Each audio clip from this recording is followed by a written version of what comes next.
हातामध्ये पिशवी घेतलेली जिल्हा अधिकारी प्रेरणा वेषांतर करून कोणतेही सुरक्षा रक्षकाशिवाय बाजारामध्ये जात होती. सिस्टीम सामान्य लोकांमध्ये कसे काम करते हे तिला स्वतःच्या डोळ्यांनी पाहायचे होते.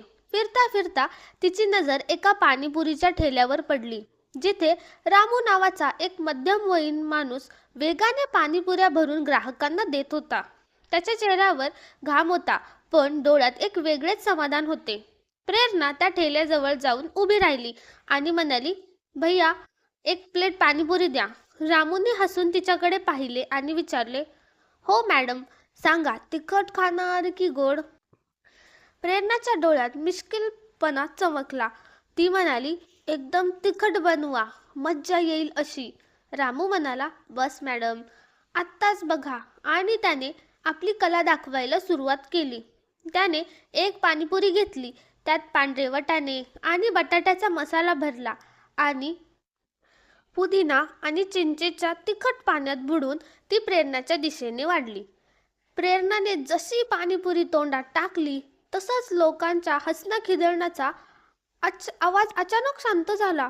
प्रेरणाने वळून पाहिले तर 2 बुलेट मोटरसायकलवरून 3 पोलीस कर्मचारी आणि एक रुबाबदार इन्स्पेक्टर कैलास राठोड आले होते.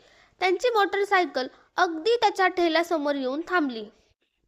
कैलास राठोड आपल्या मिशांना ताव देत गाडीवरून उतरला आणि रामूकडे रागाने बघत कडक आवाजात म्हणाला, ए रामू, तुझा ठेला आज इथे पुन्हा लागला. तुला किती वेळा सांगितले आहे की रस्त्यावर धंदा करायचा नाही, पण तू तर सुधारण्याचे नावच घेत नाहीयेस. रामूचा आनंदी चेहरा क्षणार्धात कोमेजून गेला. त्याने घाबरून दोन्ही हात जोडले. साहेब, मी गरीब माणूस आहे. मुलांची पोटं भरायचे आहेत. थोडं बाजूलाच तर लावलं आहे साहेब. कोणालाच त्रास होत नाहीये. इन्स्पेक्टर कैलास राठोड जोरात हसला. त्रास होत नाहीये? आता तू आम्हाला शिकवणार का की त्रास होतोय की नाही? आणि या आठवड्याचा हिस्सा कुठे आहे? वाटतंय धंदा जास्त चांगला चाललाय म्हणून तुझे डोके फिरले आहे. रामू कळवळून म्हणाला, नाही साहेब, तसे नाही. अजून बोनी सुद्धा नीट झालेली नाही. संध्याकाळपर्यंत जे काही होईल ते मी ठाण्यात पोहोचून देईन साहेब. इन्स्पेक्टर कैलास राठोडचे डोळे रागाने लाल झाले आणि तो म्हणाला, संध्याकाळपर्यंत? आम्हाला काय मूर्ख समजले आहे का? तू आम्हाला संध्याकाळपर्यंत वाट पाहायला लावणार? रामू घाबरून म्हणाला, नाही साहेब, माझा तो अर्थ नव्हता. रामू अजून काही बोलणारच त्याआधीच कॉन्स्टेबल वर्माने पुढे होऊन ठेल्यावरचा पाण्याचा जग उचलून रस्त्यावर फेकला. तिखट पाणी रस्त्यावर पसरले आणि कोणालाही काही समजण्यापूर्वीच इन्स्पेक्टर कैलास राठोडने आपल्या लाथेने रामूच्या ठेल्याला लाथ मारली, ज्यामुळे संपूर्ण ठेला उलटला. उकडलेले बटाटे, वटाणे, चटणी सर्व काही रस्त्यावर विखुरले गेले. शेकडो पाणीपुऱ्या जमिनीवर सांडून घाण पाण्यात माखल्या. रामूची दिवसभराची मेहनत आणि त्यांच्या मुलीचे डॉक्टर होण्याचे स्वप्न त्या घाण रस्त्यात विखुरले होते. रामू जमिनीवर बसून आपल्या सांडलेल्या पुरांकडे बघत होता आणि त्याच्या डोळ्यात पाणी वाहत होते. हे सर्व पाहून प्रेरणाचे रक्त उसळले. एक जिल्हा अधिकारी म्हणून नव्हे तर एक माणूस म्हणून ती एक पाऊल पुढे आली आणि आपला आवाज शक्य तितका कडक करत म्हणाली, ही कोणती पद्धत आहे? एखाद्या गरीबाच्या पोटावर अशा प्रकारे लाथ मारताना तुम्हाला लाज वाटत नाही का? प्रेरणाचा आवाज ऐकताच इन्स्पेक्टर कैलास राठोड आणि त्यांचे साथीदार आश्चर्याने तिच्याकडे वळले. कैलास राठोडने प्रेरणाला वरून खालून निखारले आणि विचार करू लागला की एक साधी सूट घातलेली स्त्री मला कायदा शिकवण्याचे धाडस करत आहे. कैलास राठोड हसत म्हणाला, अहो बघा, आज समाजसेवा करायला कोण आले आहे? अहो मॅडम, तुम्ही कोण आहात? याची नातेवाईक आहात का? जा आपले काम करा. इथे जास्त नेतागिरी करू नका. कॉन्स्टेबल वर्मांनीही थट्टा करत म्हटले, वाटतंय मॅडम या शहरात नवीनच आले आहेत. यांना माहीत नाही की इन्स्पेक्टर कैलास राठोड साहेब कोण आहेत. प्रेरणाने दीर्घ श्वास घेतला आणि म्हणाली, मी कोणीही असेन, पण मी या देशाची नागरिक आहे आणि मी विचारत आहे की कोणत्या कायद्याने तुम्हाला हक्क दिला की तुम्ही कोणाची मेहनत अशी उद्ध्वस्त करावी. हा गरिबीवरचा अन्याय नाही तर काय आहे? अन्याय आणि कायदा सारखे शब्द ऐकून कैलास राठोडचा पारा चढला. संपूर्ण गर्दीसमोर एक साधी स्त्री त्याला उलट उत्तर देत असल्याने त्याच्या अहंकाराला ठेच लागली. त्याचा चेहरा रागाने लाल झाला आणि तो ओरडला, थांब, तुला आत्ताच कायदा शिकवतो. आणि दुसऱ्याच क्षणी कोणतीही पूर्वसूचना न देता त्याने रागाच्या भरात आपला हात उगारला आणि प्रेरणाच्या गालावर एक जोरात चापट मारली. आवाज इतका जोरात होता की क्षणभर जणू वेळच थांबली. तिच्या गालावर 5 बोटांचे लाल वळ उठले. कानात एक वेगळाच आवाज होऊ लागला. गर्दी अवाक होती. लोकांचे डोळे विस्फारले होते. कोणाचाही विश्वास बसत नव्हता की एका पोलीसवाल्याने भर बाजारात एका स्त्रीवर हात उचलला. रामू तर जणू धक्क्याने सुन्न झाला होता. पण पोलिसांना याचे काहीच वाटले नाही. ते मोठमोठ्याने हसू लागले आणि म्हणाले, आली मोठी कायदा शिकवायला आली होती. कैलास राठोडने आपला हात झटकत म्हटले, आता कळाले का पोलिसांसमोर तोंड उचकटायचे फळ? प्रेरणाने आपल्या गालावर हात फिरवला. तिला वेदनेपेक्षा अपमान जास्त जाणवत होता, पण तिच्यातील राग आता एका कडक निश्चयात बदलला होता. तेवढ्यात एका शिपायाने पुढे येऊन प्रेरणाचा हात घट्ट धरला आणि म्हणाला, साहेब, सांगा तर हिला आत्ताच फरफटत ठाण्यात नेऊया. इन्स्पेक्टर कैलास राठोड ओरडून म्हणाला, हो, घेऊन चला या मुलीला ठाण्यात. तिथेच हिची सर्व मस्ती उतरवू. मग 2 पोलीस कॉन्स्टेबल प्रेरणाला ढकलत गाडीकडे नेऊ लागले. गर्दी अजूनही मूक दर्शक बनून उभीच होती. कोणाचीही हिंमत नव्हती इन्स्पेक्टर विरुद्ध आवाज उठवण्याची. सर्वांच्या डोळ्यात पोलिसांची भीती स्पष्ट दिसत होती. प्रेरणाला आता परिस्थितीची जाणीव झाली होती की ही किती गंभीर आहे. तिला वाटले की आता आपली खरी ओळख सांगून द्यावी. फक्त एक फोन करायचा आहे आणि हे चौघही तिच्या पायाशी असतील. पण जसा तिने विचार केला, तिच्या डोक्यात दुसरा विचारही आला. जर मी आत्ताच सांगितले की मी जिल्हा अधिकारी आहे, तर हे सर्व भीतीपोटी माझ्या पुढे मागे फिरतील, मला सलाम करतील, माफी मागतील. पण त्या सत्याचे काय होईल जे पाहण्यासाठी मी बाहेर पडले होते? त्या सामान्य माणसाचे काय होईल ज्याच्याकडे जिल्हाधिकारीचा टॅग नाही? दररोज अशा प्रकारे अपमानित होणारे हजारो लोकांचे काय, ज्यांचे कोणीही ऐकत नाही? तिने मनातल्या मनात निर्णय घेतला, मी आता माझी ओळख सांगणार नाही. मला या सिस्टीमची घाण शेवटपर्यंत पाहायची आहे.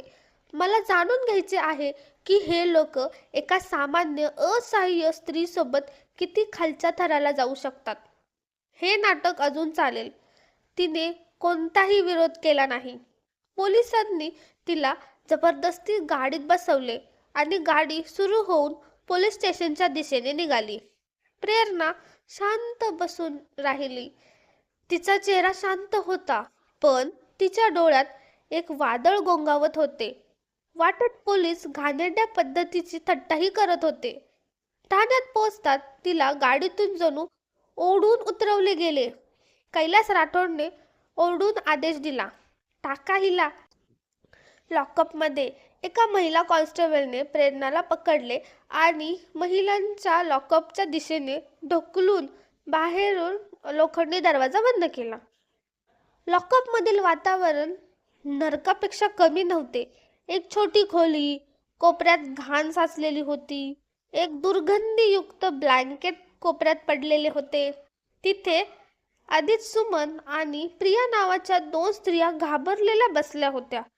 प्रेरणाला पाहून सुमनने घाबरलेल्या आवाजात विचारले, बहीण, तुला का पकडले? काय केलेस तू? प्रेरणाने दीर्घ श्वास घेतला. तिच्या गालावर अजून आग होत होती. तिने हलक्या हास्यासह उत्तर दिले, मी एका गरिबाची मदत करण्याची चूक केली. सुमनने एक उसासा टाकला. गरीब? आम्हा गरिबींसाठी या देशात जागा नाहीये. बहीण, इथे कायदा फक्त श्रीमंतासाठी आहे. जर तुझ्याकडे पैसे नसतील किंवा मोठी ओळख नसेल तर हे तुला खूप छळतील. प्रिया, जी आत्तापर्यंत गप्प होती, रडत म्हणाली, दीदी, हे लोक खूप वाईट आहेत.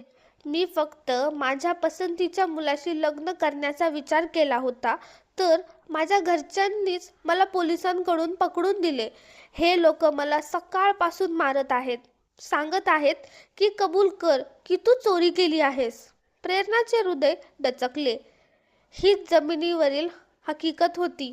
हाच तो सिस्टीम होता ज्याची ती प्रमुख होती. काही वेळाने इन्स्पेक्टर कैलास राठोड स्वतः लॉकअप जवळ आला. तो पान चघळत होता.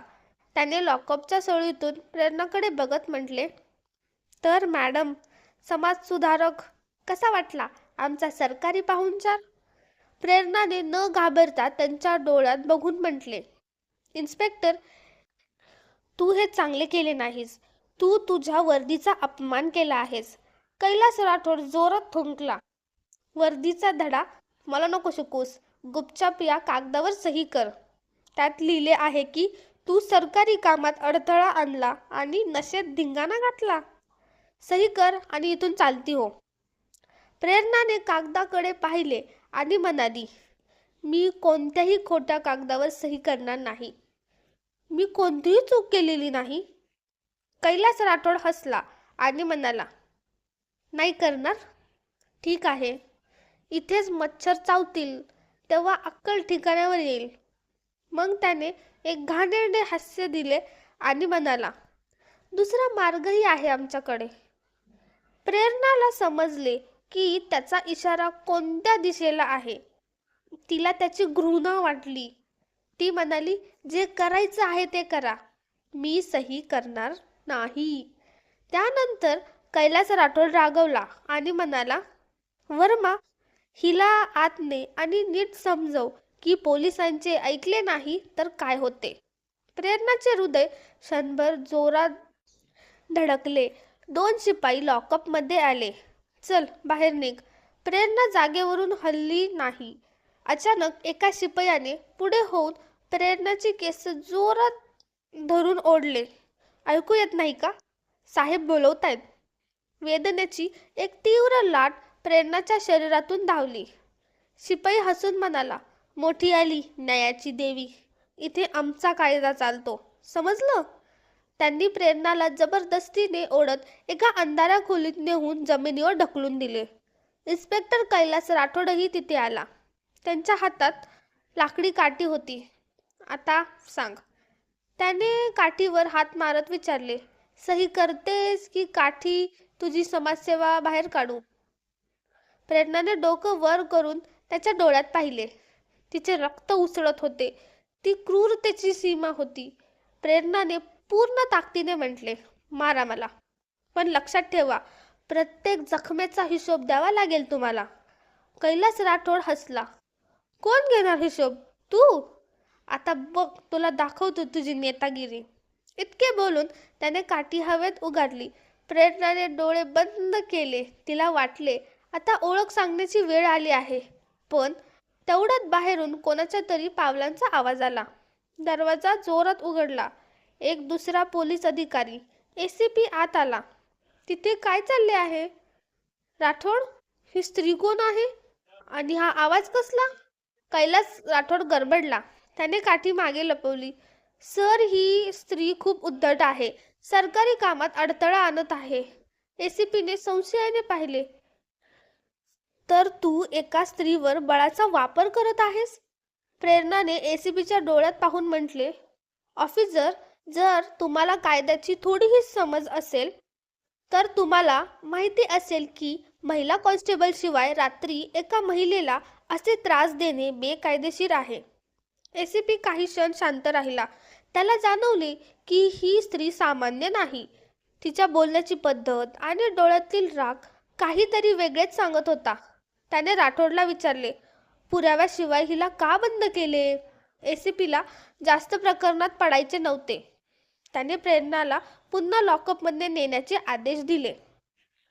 मध्यरात्री प्रेरणाला जेवणाच्या नावाखाली 2 शिळ्या भाकरी आणि पाण्यासारखी डाळ दिली गेली.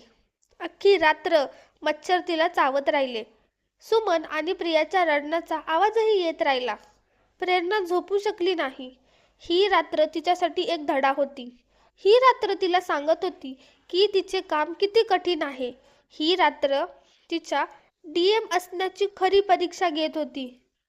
दुसऱ्या दिवशी सकाळी जेव्हा सूर्याची किरणे आली तेव्हा प्रेरणाच्या अंगात कडक जमिनीवर झोपल्यामुळे वेदना होत होत्या. गालावरचा चापटाचा वळ आता निळा पडला होता. तेव्हाच कैलास राठोड पुन्हा आला. त्याच्या चेहऱ्यावर तोच गर्व होता. आज तुझे नशीब चांगले आहे. चल, तुझा जामीन झालाय. प्रेरणाला आश्चर्य वाटले. कोणी केला माझा जामीन? राठोड हसून म्हणाला, कोणीतरी पत्रकार आहे. चल, निघ इथून. प्रेरणा लॉकअप बाहेर आली. वेटिंग एरियामध्ये एक तरुणी कॅमेरा घेऊन उभी होती. तिचे नाव सोनिया होते. सोनियाने प्रेरणाला पाहताच कॅमेरा चालू केला. पण पोलिसांनी तिला धमकावून बाहेर काढले. कैलास राठोड ओरडला, चल जा इथून, आता जास्त तमाशा नको. प्रेरणा तिथेच उभी राहिली. तिची नजर ठाण्यात इकडे तिकडे फिरत होती. तिथेच एक वृद्ध महिला आपल्या मुलाला सोडवण्यासाठी पोलिसांच्या पाया पडत होती. पण पोलीस तिला धमकावत होते. हे पाहून प्रेरणाचा संयमाचा बांध तुटला. बस, आता खूप झाले. कैलास राठोड ओरडला, उभी का आहेस? जा इथून. प्रेरणाने दीर्घ श्वास घेतला. ती हळूहळू त्याच्याकडे वळली. तिचा आवाज आता थंड पण पोलादासारखा कडक होता. इन्स्पेक्टर कैलास राठोड. हे ऐकून राठोड चकित झाला की हिला माझे पूर्ण नाव कसे माहीत. प्रेरणाने कॉन्स्टेबल वर्माकडे पाहिले आणि बाकीच्यांकडे. पत्रकार सोनियाही हैराण होती. प्रेरणाने आपला सूटमधून एक साधा मोबाईल बाहेर काढला. पोलिसांना वाटले की कोणाला फोन करतीये. राठोड ओरडला, फोन हिसकावून घ्यायचा. कॉन्स्टेबल वर्मा पुढे येताच प्रेरणाने बोट दाखवून त्याला थांबवले. तिच्या आवाजात आता तो अधिकार होता जो एका सामान्य स्त्रीमध्ये नसतो. आपल्या जागेवर उभे राहा कॉन्स्टेबल वर्मा. वर्माचे पाय तिथेच थिजले. प्रेरणाने एक नंबर डायल केला. फोन स्पीकरवर होता. तिने कमिशनर ऑफिसला फोन लावला होता. कमिशनर साहेबांशी बोलायचे आहे. सांगा, प्रेरणा लाईनवर आहे. रिसेप्शनचा आवाज घाबरलेला आला. जी मॅडम, 1 मिनिट. काही सेकंदात फोनवर जड आवाज आला. प्रेरणा मॅडम, तुम्ही ठीक आहात ना? तुम्ही या नंबरवरून फोन केला? प्रेरणाची नजर राठोडवर होती, जो आता घामाने भिजलेला होता. प्रेरणा म्हणाली, नाही सर, काहीही ठीक नाहीये. मी कोथरूडमध्ये पोलीस स्टेशनमध्ये पाहुणी म्हणून पूर्ण रात्रभर तुमच्या लॉकअपमध्ये होती. फोनच्या पलीकडे सन्नाटा पसरला. कमिशनरला वाटले त्यांनी चुकीचे ऐकले. काय? तुम्ही लॉकअपमध्ये होता? थट्टा करताय का मॅडम? तेव्हा प्रेरणा म्हणाली, इन्स्पेक्टर कैलास राठोडला विचारून घ्या. त्याने काल रात्री माझ्यावर हातही उचलला होता. मी इच्छिते की तुम्ही तुमच्या टीमसह तातडीने इथे यावे. जी मॅडम, मी 5 मिनिटात पोचतोय. कमिशनरचा आवाज घाबरलेला आला आणि फोन कट झाला. आता पोलीस स्टेशनमध्ये स्मशान शांतता होती. कैलास राठोडचा चेहरा पांढरा पडला होता. तो अडखळत म्हणाला, मॅडम, तुम्ही कोण आहात? प्रेरणाने आपले विखुरलेले केस नीट केले आणि राठोडच्या डोळ्यात बघून म्हणाली, मी प्रेरणा आहे, या जिल्ह्याची जिल्हाधिकारी, डीएम. हे 2 शब्द कैलास राठोड आणि त्यांच्या साथीदारांसाठी फाशीच्या शिक्षेसारखे होते. राठोडची अवस्था अशी झाली की त्याला सापाने चावले आहे. त्याच्या हातातील काठी खाली पडली. वर्मा तर जणू दगडच बनला. सोनियाचा कॅमेरा चालूच होता. जिल्ह्याची डीएम आणि पोलिसांनी तिला मारले. ही तर शतकातली मोठी बातमी होती. राठोड आता गुडघ्यावर बसून माफी मागू लागला. मॅडम, चूक झाली, आम्हाला माहीत नव्हते. प्रेरणा गरजली. उभे रहा इन्स्पेक्टर, हीच तर अडचण आहेत. तुम्ही मला यासाठी मारले नाही की मी गुन्हा केला होता, तर यासाठी मारले कारण मी एक सामान्य स्त्री दिसत होती. जर मी डीएम नसते तर तुम्ही मला काल रात्री त्या खोलीतच मारून टाकले असते. खोट्या केसमध्ये जेलमध्ये पाठवले असते. बोला. 5 मिनिटात सायरन वाजत गाड्या आल्या. स्वतः कमिशनर, एएसपी आणि इतर अधिकारी धावत आत आले. प्रेरणाला या अवस्थेत पाहून ते थक्क झाले. गालावरचा तो निळा वळ पाहून एसपींनी तातडीने सल्यूट ठोकला. प्रेरणाने रामूच्या ठेल्याची आणि लॉकअपमधील सुमन प्रियाची कथा सांगितली. प्रेरणाने कडक शब्दात आदेश दिला. कमिशनर साहेब, इन्स्पेक्टर कैलास राठोड, कॉन्स्टेबल वर्मा आणि काल ड्युटीवर असलेल्या त्या 2 शिपायांना मी तातडीने सस्पेंड करण्याचे आदेश देते. आणि फक्त सस्पेन्शन नाही, तर यांच्यावर FIR दाखल करा. रामूच्या ठेल्याचे जे नुकसान झाले आहे त्याची भरपाई त्यांच्या पगारातून केली जाईल. राठोड रडत होता. मॅडम, मी बर्बाद होईन. माझी आई आजारी आहे. प्रेरणा थंड स्वरात म्हणाली. जेव्हा तू रामूच्या ठेल्याला लाथ मारली होतीस तेव्हा तुला त्याच्या आजारी आईचा किंवा मुलांचा विचार आला होता का? जेव्हा तू माझ्या गालावर चापट मारली तेव्हा तुला तुझ्या पत्नीच्या इज्जतीची आठवण आली होती का? आज पहिल्यांदा कायद्याने आपली खरी ताकद दाखवली होती. प्रेरणाने सुमन आणि प्रियाला मुक्त करण्याचेही आदेश दिले. प्रेरणा ठाण्याबाहेर आली. रामू तिथे हात जोडून उभा होता. प्रेरणाने त्याचे हात पकडले आणि म्हणाली, रामू भैया, माफी तुम्ही मागितली पाहिजे. माझ्या सिस्टीमच्या लोकांनी तुमची भाकरी हिरवली. मी वचन देते, तुमचा ठेला तुम्हाला परत मिळेल आणि सन्मानाने तुम्हाला म्युनिसिपल कॉर्पोरेशनचे अधिकृत लायसनही मिळेल. रामू रडू लागला. मॅडम, तुम्ही तर देवी आहात. मी देवी नाही, फक्त माझे कर्तव्य पार पाडत आहे. प्रेरणा म्हणाली. मग ती मीडियाकडे वळाली. सानियाने माईक पुढे केला. प्रेरणा म्हणाली, आज जे काही झालं ते लज्जास्पद आहे, पण ही एक सुरुवात आहे. मी या शहराच्या प्रत्येक नागरिकाला विश्वास देते की कायद्यापेक्षा मोठे कोणीही नाही. जर पोलीस रक्षक बनतील तर आपण त्यांना सलाम करू, पण भक्षक बनले तर सोडणार नाही. इन्स्पेक्टर राठोड आणि त्यांच्या साथीदारांना बेड्या ठोकून गाडीत बसवले गेले. प्रेरणा गाडीत बसली. ती थकलेली होती, पण आज तिच्या मनाला एक खोल समाधान होते. पुण्याची ती सकाळ एक सामान्य सकाळ नव्हती. ती एक नवी उमेद आणि एका नव्या न्यायाची सकाळ होती. तर मित्रांनो, तुम्हाला ही कथा कशी वाटली आम्हाला कमेंट करून नक्की सांगा. आणि जर तुम्हाला ही कथा आवडली असेल तर आमच्या चॅनलला सबस्क्राईब करायला विसरू नका. Thanks for watching.